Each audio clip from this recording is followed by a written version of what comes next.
Such a tiny scooter. How's it going, everybody? Welcome back to Voro Motors. I'm AJ Hart with another video, which isn't quite a guide, but it's not a tutorial either. It's something new, and we're gonna experiment a little bit. Today what I'm going to be doing is breaking down with you all the DYU. It's our cheapest scooter that we sell out of Voro, and I'm going to break it down, kind of some of its perks, some of its faults, and who we think this scooter is for. So to start this video off, let's go ahead and talk about some of the internals of the scooter. Stuff that I kind of don't understand. Inside the scooter is a brushless DC motor. It's a 24 volt motor and it has a nominal wattage of 25 and it peaks at 350 watts. The battery of the scooter is a lithium ion battery.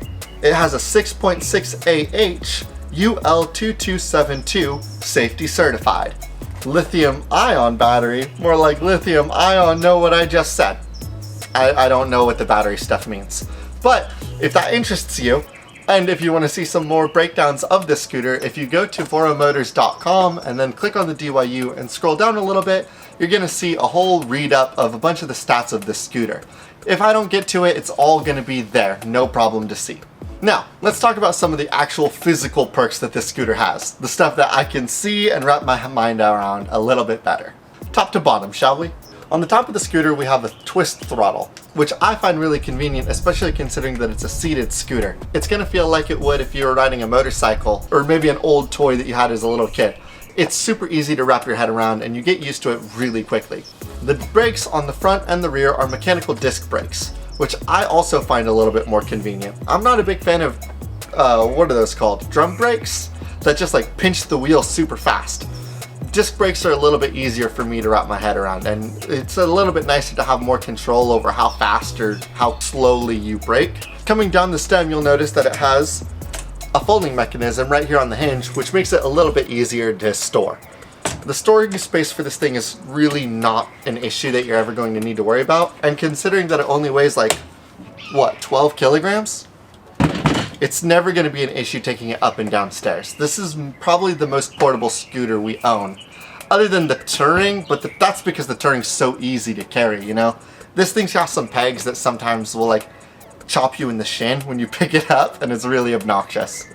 Speaking of the pegs, they're pretty nice. They're like the perfect size for you to fit your foot on, and I don't really have any complaints or issues with those. And then on the back of the scooter, there's going to be a basket. I've actually used this basket a couple of times. If I've ever gone out for takeout, I'll toss the food into the back of this basket, or if I go to the grocery store but I know I'm only going to be grabbing like a 6-pack of something, I could toss that into the back, maybe with like a little bungee strap over the top to keep it safe. But the basket will carry most small things you need. I wouldn't suggest putting too many big stuff in it because it is a small basket back there. Another thing that's really nice about this scooter is that it has an adjustable seat. So no matter what height you are, you can adjust it and lock it wherever it feels most comfortable. And then, last and not least, what I find really convenient about it is that there are lights on the front end of the back of the scooter. You can activate it with a little switch on the top. And the lights they're not the brightest thing in the world, but they will be able to get you back home safe and sound. Which is really all the lights really should be doing. Unless you're gonna wear a whole light up thing, I wouldn't advise taking this out at night, really. That's basically the rundown of the scooter. That's all the perks that it really has on the outside. On the inside, and with the performance, is where we start to see some of the more snags. I love everything that this scooter has to offer from a user interface.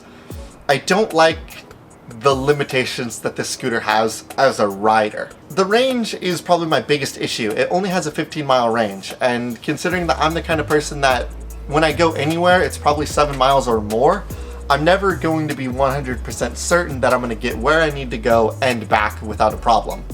This range is a huge hurdle for me, you know, unless I'm just going to go to the local Chinese store or the local grocery store. I'm either going to take my car or I'm going to take a bigger and badder scooter. Compare the range to our other scooters, right? The Fido and the Knight are both seated electric scooters that get more mileage. And the Touring and Cruiser, let's not even joke, let's not compare the Cruiser into this at all. The Cruiser's way. Every other scooter we own gets better range than this guy. Which is to be assumed, right? Like this thing only sells for, what is it, $350 on our website? It's nothing. Like nothing.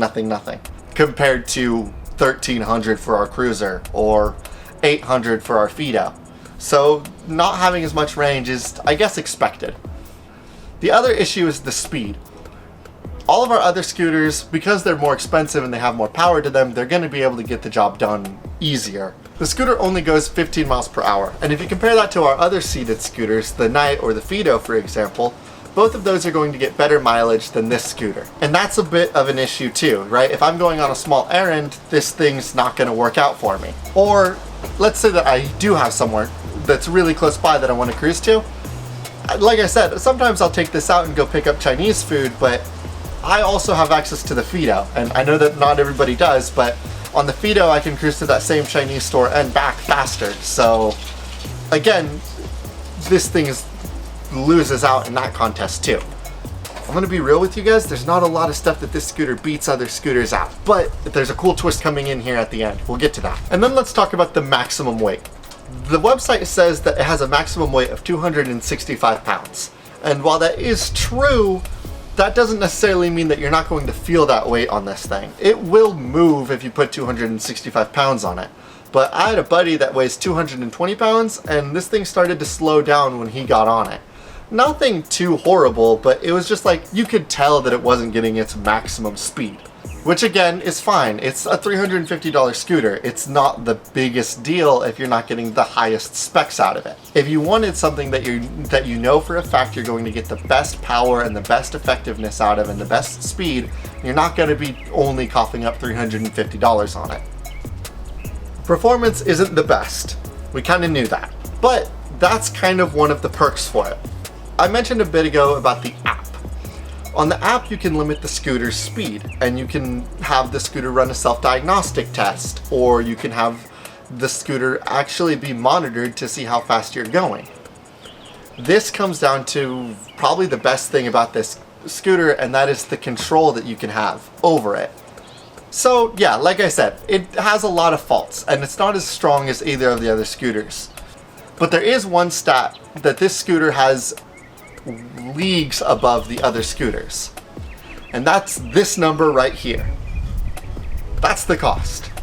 $350. That's tiny. That's such a small amount of money, and that's why this scooter really starts to excel. I wouldn't use this scooter now. I'm a 24-year-old guy, I'm outside of college, anywhere that I'm going to go is probably 7 miles or more. And if I try to have a buddy hop onto this, it's gonna start slowing down really fast, so it's not like I can really even use this to brag, right? So who is this for exactly? It's for your kids. Now, I'm not saying that like we're marketing this thing to kids, but what I'm saying is this scooter gives you the power to limit how fast this scooter goes. So if you have like a teenager or a little kid, maybe 10, 12, 13 years old, and you want to give them something that they can really play on, cruise around, and have some fun on without giving them too much power to hurt themselves, this is the perfect vehicle for it. You can turn it off with the app so that they can't use it without your permission, and you can limit how fast this thing can actually go, so you're never going to be worried about them going too fast. And with the diagnostics, you can see if they bust something. You know, you're going to be like, that's weird, Jimmy, you broke both of the brakes. And then you're going to know that your son definitely broke them doing radical stunts. The good news is, he did film it, and he's going viral on TikTok. The other kind of person that it's really good for, not only your little kids, but your older kids. Or maybe you if you're watching this video and you're in college. This is the perfect college vehicle. When you're on college, you don't have a lot of space in your apartment. And you maybe don't have a car because cars are expensive. But what you might be able to get is a little bit of money off of that refund check and turn that into a $350 electric scooter. Because this bad boy is going to get you everywhere you need to go on campus. You need to go to the library, you need to go to the cafeteria, you need to go to the local restaurant that all of your friends are going to that's still on the campus grounds. 15 miles, you're definitely going to get there. And you're going to get back. And thanks to the basket, you can put all the leftovers in the little back there. It's perfect. It's the perfect college cruiser. And if I was still in college, this would be the thing that I wanted. Granted, I never went to college on a campus, but you get the idea. If I was close enough to a campus, this would have been the thing that I went for. And that's it. You know, that's kind of the two people that this scooter feels best for, is for younger people. $350 is not a lifetime commitment. This is the kind of scooter that you can get, play around with, see if this lifestyle is right for you, and then decide on whether or not you want to get a bigger and badder scooter and upgrade to our Fido, our Knight, or our Cruiser, for example. And if I hadn't just been hired into this job, this would have been the scooter that I tried to get first. And that's that. You know, that's kind of the two people that this scooter is best for. If you have any questions or concerns about the DYU, go ahead and drop those into the comments down below, and I'll look at them and answer them myself. Really quick, before the video is over, I do want to let you in on a little secret. If you keep an eye on our Instagram, our Facebook pages, and our Twitter, all of which are linked down below, we're going to be running a contest here pretty soon. You maybe want to keep an eye out for that. If you have any questions or concerns about the DYU or any of our other scooters, go ahead and drop those into the comments down below. If you have any ideas for other videos you'd like to see us do, go ahead and drop those into the comments down below too. Thank you so much for watching. I hope that this video helps you pick out what scooter you want. I plan on doing a couple more of these with some of the other scooters that we have offered, so if there's anyone that you'd like me to put a focus on next, let me know in the comments. Thank you all so much for watching. I hope that this video helps you, and I hope you enjoy your ride.